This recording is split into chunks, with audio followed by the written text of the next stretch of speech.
everyone, so this is way past overdue. I know I promised this video a long time ago, so better late than never. Here is the video I've long promised.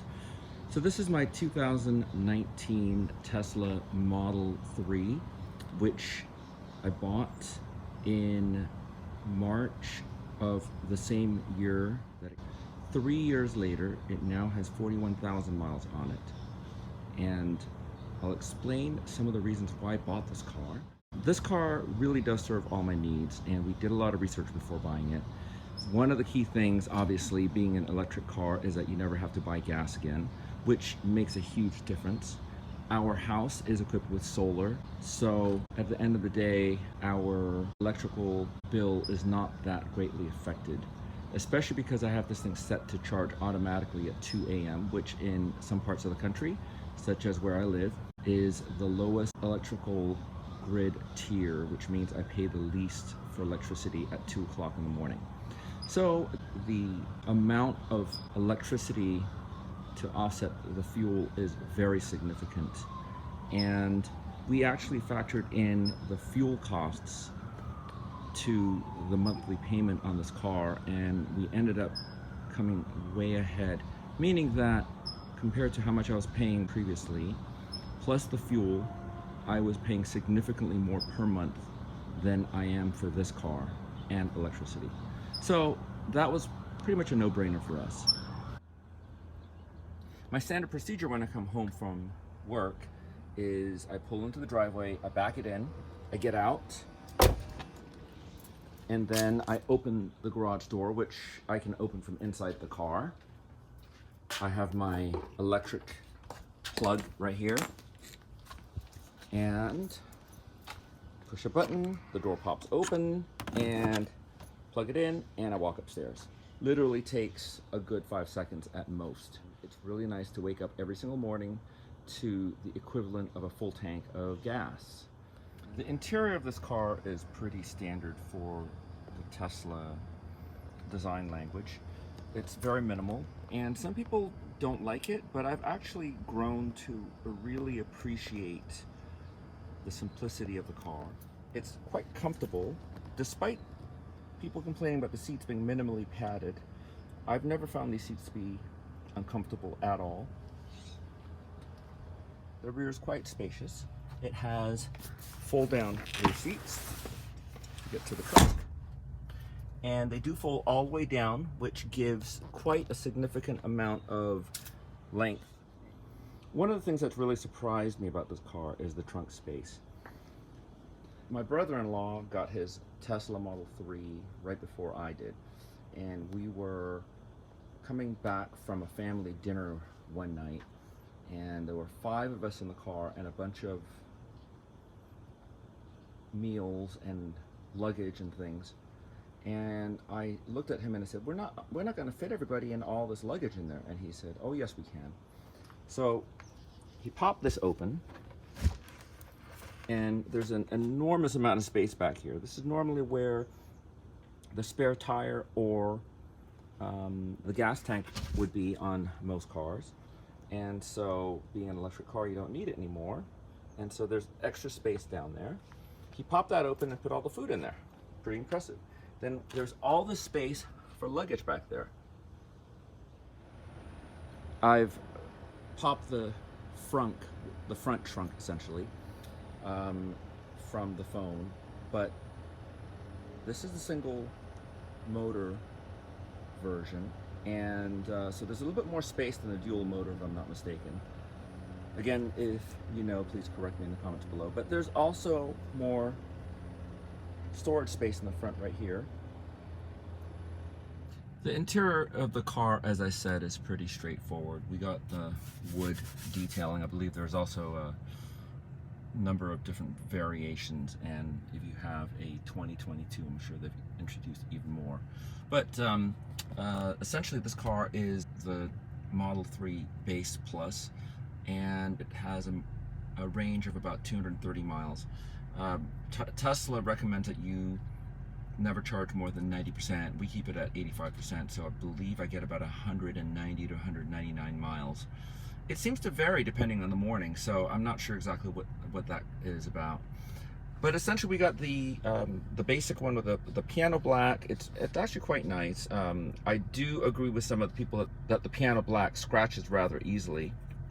You can see there's a scratch here already, but it's quite nice. You can store a lot of stuff in here, and what's really nice is this little charger for iPhones or any phone. You just plug it in. The problem is that they make it really shallow, so if you have a deep cover, like my wife has an OtterBox on her iPhone, and it doesn't fit in here. This center storage also is rather deep because there's no transmission tunnel in these cars. You can imagine it's a flat floor, so it goes really deep down there.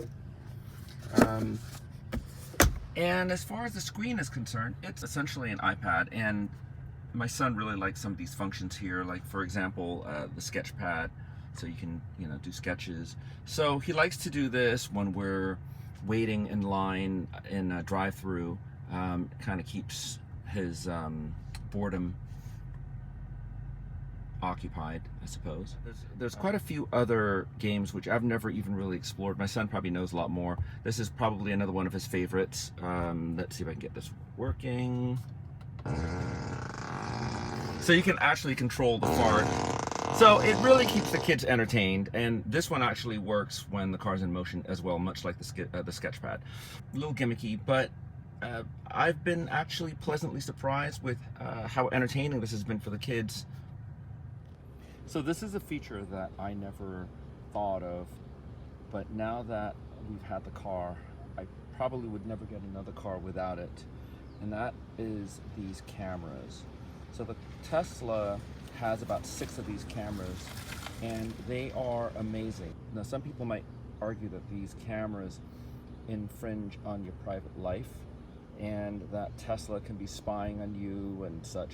I can understand that point, but really, if somebody wants to spy on my life, they'll find that it's pretty boring and probably fall asleep if they ever try to follow me, because I do live that boring of a life.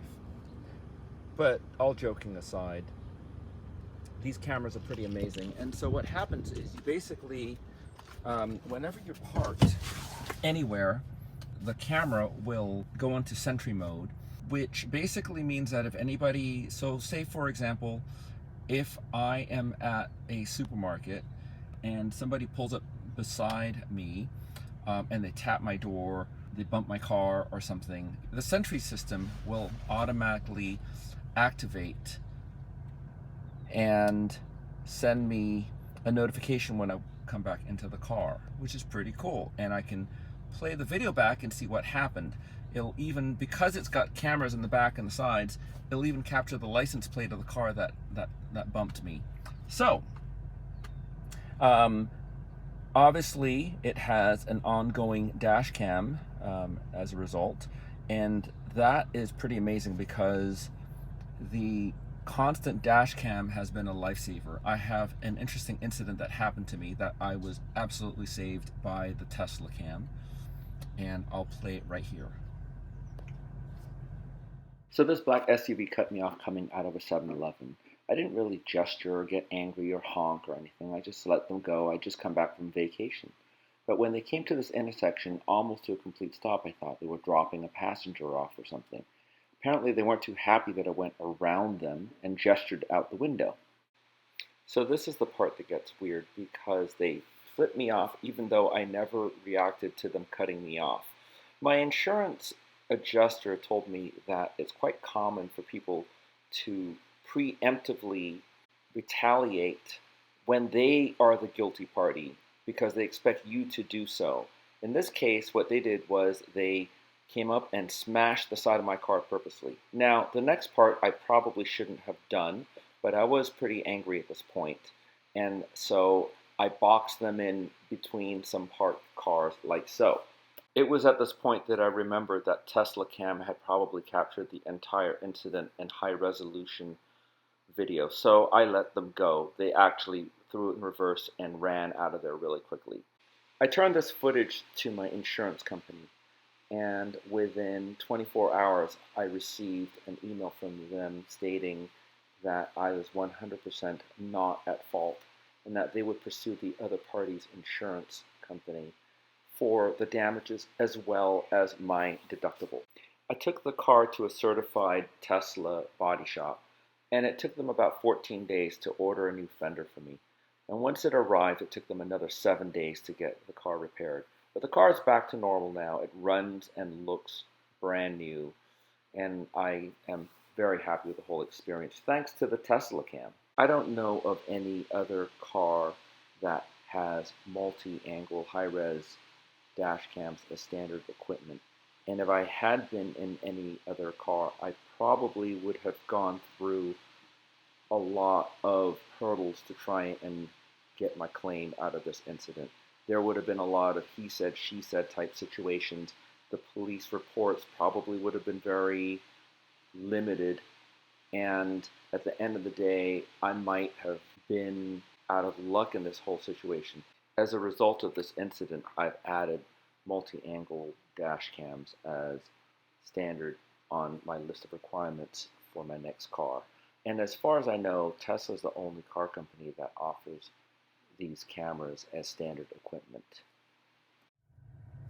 Yeah, so that incident was pretty much a lifesaver for me, because without the Tesla dash cam, I don't know if I ever would have gotten the license plate and all the information from that guy. So I'll tell you a little bit about how this car drives. This thing really gets up and moves. But I guess everybody knows this about electric cars at this point. And this is certainly their main strength. I certainly feel that the high-speed handling of the German cars far exceed this car. So for example, coming into tighter turns like this, you can really feel the tires complaining, and I can really feel the weight of the car leaning in right now. This is a fairly heavy car, so imagine these tires are doing a lot of work.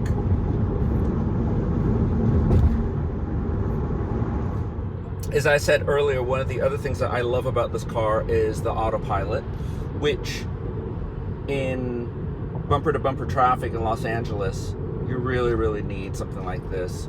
So you just simply go, and now it's on autopilot. It's a little sign up here telling you.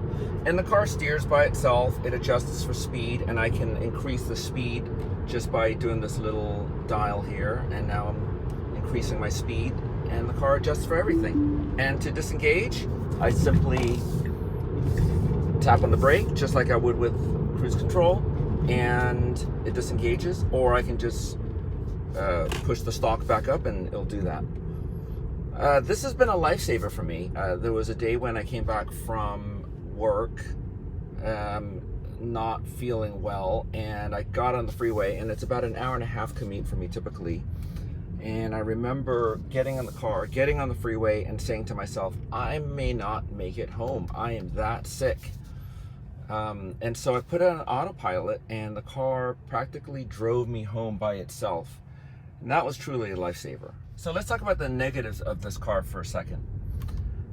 There are certainly a few negatives in this car, one of them being the road noise. So as I had said, in the city it's rather quiet, as you can tell right now. But on the freeway, the wind noise and the rumbling is quite loud. And some people have said, well, that's because there's no engine sound to mask those. But I've heard from friends that the interior cabin noise of the Teslas are actually quite loud compared to, say, a Lexus or something like a luxury car, a typical luxury car. So I'm not sure about that, but based off of hearsay, I'm inclined to believe it, and based on my own personal experience, it is a little bit louder here than most luxury cars. But the other thing that annoys me is all the rattling, and a lot of people talk about the poor fit and finish of Tesla, and I have not found any issues with the fit and finish of the body panels of this car.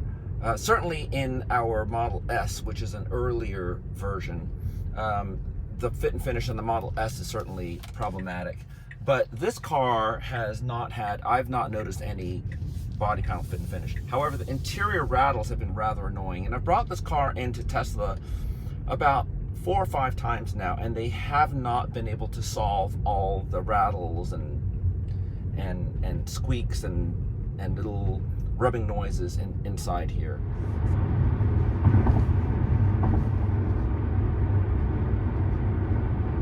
So that has been a little bit annoying for me. And I also tend to be a little bit picky compared to the average person, because you know, I'll be driving and I'll say to my wife, "What's that noise?" And she'll look at me like I'm crazy, and she'll say, I don't hear anything. And I can distinctly hear some rubbing or rattling or vibrations or something, but she doesn't seem to know. So I might be overly picky compared to the average person, but I certainly do not like some of these rattles that the car comes with. And I've resigned myself to the fact that this car is just going to have some of that, and that's just the nature of Tesla, which is definitely a minus. Another annoyance for me is these software updates. They do these over-the-air software updates, which you would think is a really good thing, and I think generally speaking it's a good thing. But what they tend to do is they tend to rearrange the controls every couple of software updates. And so you'll come back to the car thinking that looking for, you know, something like your windshield wiper or something, and all of a sudden the controls have moved around and you don't know where anything is, and you just don't have time to be spending the 10 minutes searching for where things are. So these software updates, they can be controlled, meaning that you can opt to not have it done, but I tend to have it done just because I want to be able to get the latest. But I don't know why they seem to have to rearrange all the buttons every single time. And then just even without the software updates, finding some of these controls can be rather annoying. So for example, just having my windshield wipers, and off the top of my head, I don't remember where to control it right now. I know you can control it on the stock, but you can also control it over here, and I do not, off the top of my head, remember where the windshield wipers are now. So it used to be down here, but now it's changed and it's rearranged, and it's real annoying. And who knows, in a couple months it's going to change again and it's going to be hidden somewhere else. So that's kind of an annoying thing for me. So all in all, am I happy with my Model 3? Absolutely. I think I did a great choice. It serves all my needs. Basically, Monday through Friday, never having to stop at a gas station. The car drives itself in bumper-to-bumper traffic for me. It has its own built-in security system, which has been invaluable to me. It's super, super reliable. Battery degradation has been minimal for me. And it's a comfortable, quiet car. Perfect for what I need. So the question is, when the time comes, am I going to replace it with another Tesla? Obviously, when the time comes, Tesla will have made significant improvements on these cars, as well as new models out there. At the time that we bought this car in 2019, Tesla pretty much ruled the market with technology, but other car companies have caught up since then. There are other options out there available now. I'm not necessarily a Tesla fanboy, so I'm open to looking at other options. At this point, I'm quite happy with what I have.